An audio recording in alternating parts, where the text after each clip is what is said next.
make sure everyone else is. Yeah, I'm good. You good? You good? Ready? Thank you. Good morning. I appreciate everybody being here today. My name is Ryan Mears, and I'm your Marion County Prosecutor. It's important to note that the allegations that we've just provided to everybody are just allegations, and that the person is only accused of a crime and they are innocent until proven guilty, and they're presumed innocent. I appreciate everybody coming out today. I did want to provide a quick and brief update on the status of this case involving a quadruple murder that occurred this weekend. Today, the Marion County Prosecutor's Office is announcing that we are filing 4 charges of murder against the defendant in this cause: 1 count of attempt murder, a count of robbery, a count of auto theft, and a count of carrying a handgun without a license. The incident that occurred, and as has been widely reported, was over finances. There was a very spirited discussion about stimulus money and about some of the financial issues that this particular couple was going through. And as a result of that conversation, the person who's accused of these crimes, Mr. Halfacre, actually left the residence. He comes back. When he comes back to the residence, he is armed with a firearm. During the course of this argument, the argument continued over the stimulus money. There's an allegation that he didn't actually remove money from our victim's purse, and during the course of this, an altercation occurred, which resulted in multiple people being shot. Janitrius Moore is the surviving victim in this case. She was able to provide a first-hand account of what took place inside of that residence. We are very fortunate that she was able to escape and survive what occurred. There was a 911 call placed at 8:18 that night. Officers were dispatched to the scene. Emergency personnel arrived on scene, and when they took Ms. Moore, when emergency personnel encountered Ms. Moore, she was conscious and alert. She was then transported to a nearby hospital, and she arrived at that hospital at 8:35 p.m. Shortly thereafter, she provided a statement, a more complete statement about what occurred, and provided IMPD officers a brief synopsis of everything that she and her family had just endured, and she had indicated that there were additional victims as a result of this crime. IMPD officers then were able to respond and locate the residence. It did take a little bit of time before they were able to find the residence, and then there was a significant delay before the officers actually made entry into the residence where the shooting occurred. At 9:14 p.m., the officers then did make entry into the residence where they located 4 additional victims. A very intense manhunt occurred to try to locate and track down the individual who was believed to be responsible for this incident, and he was located the very next day. When he was taken into custody, he was able to provide a statement to the police where he recounted his version of events, which are outlined in the probable cause affidavit, and upon reviewing all of that information, we decided that the charges that I just mentioned were appropriate. At this time, I'll take any questions. Any consideration for talk about the death penalty in this case at all? So it absolutely qualifies for the death penalty, and there are 3 potential factors which would make this death penalty eligible. The first is that we have multiple victims in a single incident. The second is that there's a robbery that took place during the course of this incident. And the third and final factor is that there's a child who lost their life as a result of this. In this particular case, the child was 7 years of age. As always, the most important thing is making sure that you have that conversation with the victim and the victim's family to make sure that they understand the procedural process that's involved in a death penalty case, and also get their thoughts and feelings on that. As you can imagine, they're not in a position to have that discussion. They're still trying to process what has occurred, deal with their own personal grief and loss. And I told them, we are on your timeline. When you're comfortable having that conversation and discussion, we're more than happy to have that conversation with you. But I want to make sure they're in a position, and I want to make sure they're ready. So the death penalty could be a possibility? Yes, because of this particular situation, the death penalty is statutory. This type of case is statutorily eligible for a death penalty filing. As a prosecutor, how does Ryan Mears feel about that? Well, it breaks your heart. I think the toughest thing for me is I have a 4- to 6-year-old at home, and I think about a 7-year-old losing their life, and I think everybody asks the same question about the 7-year-old. Why? She didn't have anything to do with the stimulus check. She didn't have anything to do with the money, and she lost her life. And if that doesn't break your heart, I don't know what will. And I think about all the kids who were in that class with this young child, and they've lost a classmate. And I can't even imagine the amount of grief that family's going through, that the kids in her class are going through. And you know, the adults in this case and the adults in this situation, they don't have good answers for what happened either. And so I just think about what everybody is going through and just the enormous human cost and human toll. In this case, it's not just the people who lost their life, it's not just the family, it's this neighborhood, it's these schools, it's this entire community for a very senseless act of violence. And it's not only frustrating, but how many young people do we have to see lose their life? It was just incredibly difficult to have to process that scene, to look at those photographs and see what those people had to go through.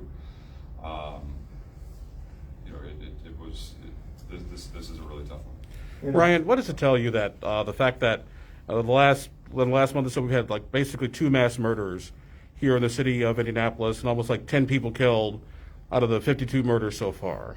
Well, and they're all family related, and there's a very close connection between people involved, and I think it underscores the greater problem, the greater issue of domestic violence in our community that's exacerbated right now because people are more isolated, people are spending more time together, but what is a constant disagreement that many people have? It's over money, and there's a lot of people who are in tight situations right now financially, and those conversations about money only exacerbate those tensions. I'm certainly not trying to talk about this case specifically or excuse anyone's behavior, but I think the biggest thing for people who are involved in domestic violence relationships, who are in relationships that are unhealthy, people need to know that they can still reach out, that there is help, that there are resources available to them, and they need to take advantage of it. To everybody who's a neighbor or a friend of someone who's going through a difficult situation, please be that person, not only that takes the phone call to help that person get through difficult times, but also be that person that helps them get the type of help that they need. There are resources that are out there. Let's try to take advantage of those resources because this all goes back to domestic violence situations and people resorting to violence to resolve the domestic disputes. And it's not only this case. The same night that this happened, we had another domestic homicide that occurred that we also filed charges on today. And so it's all of us collectively in the community need to make sure that we're taking steps to help people address those issues. Can we get a confirmation today if you believe that you'll be filing death penalty for either this case or the case of Adams Street for either of the suspects? Well, Adams Street, I cannot file the death penalty because the individual in that case is not of age. So that's not a possibility. In this case, again, it's a conversation with the family, and when the family's ready to have that conversation, we'll talk. Ryan, can you give us some insight into Malik Halfacre's criminal history, and then specifically, if you've had a chance to review the case, how the allegation that he shot up Demetrius's car in the spring of 2020 never came to fruition? And what was his status? I mean, was he in any sort of a probation violation, anything like that? No, he wasn't on probation at the time. He does have one prior conviction. There were certainly allegations of domestic abuse that had occurred in the past. And I think it kind of underscores what we just talked about in the conversation that we just had about the importance of encouraging people to reach out and to take advantage of the resources that are there, and encouraging people to come forward with information about what occurred. But as you looked at his criminal history, and of course I looked at it, and there's a lot of people that have a worse, more recent criminal history than he did. But is there anything you saw in his criminal history, or the fact that he probably didn't attend his anger management meetings, that kind of led to this point? Look, we can't predict the future. I'm not exactly sure where you're going with that question. You look at the criminal history, and the criminal history speaks for itself. He has one prior conviction. If you take a look at some of the other people who are involved in the criminal homicide or the criminal justice system who are currently charged with homicides, we're not seeing the terrible, lengthy 10-page criminal histories of the people that we're now charging with murder. We just mentioned the Adams Street case where there's not a lot of criminal history.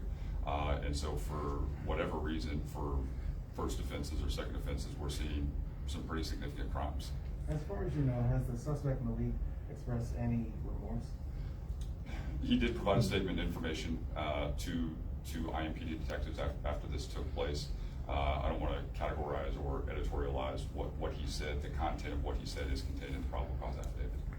Ryan, not to get political here, but with the fact that there are stimulus checks coming out, have you guys seen a spate in increase in domestic violence over stimulus checks? Like saying, once again, people are kind of locked indoors, not working, have financial issues, that sort of thing. Unfortunately, for the last year, we've seen domestic violence cases increase, and then you have the added, I think, tension or conversation about how is that stimulus money going to be divided. I think it's too early to tell. I think it's just now hitting people's bank accounts. We're hopeful people will be able to work out those conversations peacefully and come to some sort of agreement that makes sense for everybody. But one of the things that we have seen is, over the course of the last year, for the most part, if you look at what we file in terms of criminal cases, the filings are down. The exception to that is domestic violence. Those filings, the amount of calls, the amount of runs, those have increased, and we've seen that increase over the last year. What message do you hope today's announcement sends to the community who is still reeling from the deaths of this family? Well, obviously, the community is devastated, and everybody's incredibly devastated by what took place. But I think the follow-up to that is, I have the benefit of, I've had the opportunity to speak to the victim a couple of times on this case.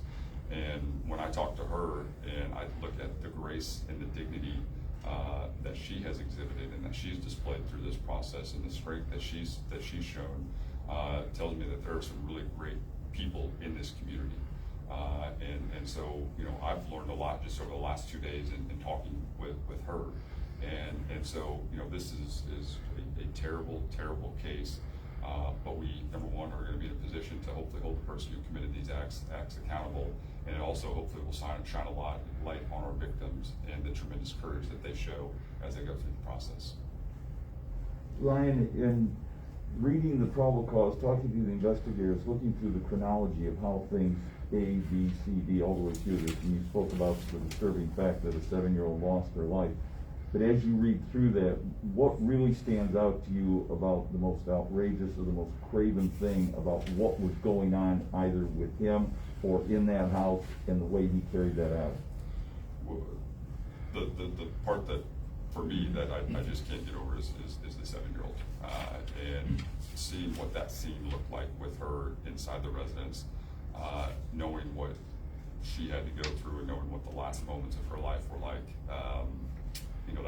that's the part that is not only sticks with you, but really I think puts this case in the proper context of just how incredibly, number one, how violent it was, but also just the tremendous impact that it's going to have on so many people, and it hopefully does have a tremendous impact on people all across the community, just about how terrible this was and what can we do to prevent something like this from happening again.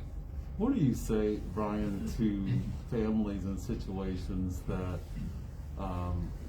where a victim has gotten a protective order, like in this case, as far as making sure they stick to that? Obviously, there was something going on in the family prior to this horrific shooting. What do you say to those people who have those protective orders, but they're not abiding by them?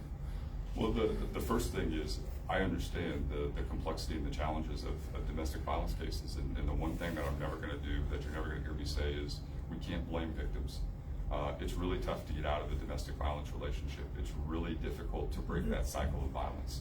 And so all of us in the community need to understand it might not happen the first time, and we have to have patience, and we have to continue to offer support to those individuals. And when they feel that they're in a position to break free, we need to make sure that they have the resources to do that. I think the one thing we can do a better job, though, is let them know that they're not alone and that there are resources to help them. But I think the big thing is, if there's a protective order, just understand the mere contact is breaking the law. The mere conversation, the mere presence is a crime when there's a protective order in place. And so even if the person who's involved in the relationship doesn't necessarily want to call the police at that point, if you know there's a protective order, if you're a friend, if you're a neighbor, and you know there's contact in person in particular, immediately call the police, because it is a crime. Okay. One thing I did just want to add, I did have a chance to talk to the family. There is a number of GoFundMe accounts out there which are inaccurate and are not going to the family. I did just want to note that we're going to provide a link to the GoFundMe account account that the family has specifically provided to us. It will go to Janitrius and her family. And so if you guys could pass that along, I'd also appreciate that, because certainly that money needs to go to those individuals. Thank you. Thank you.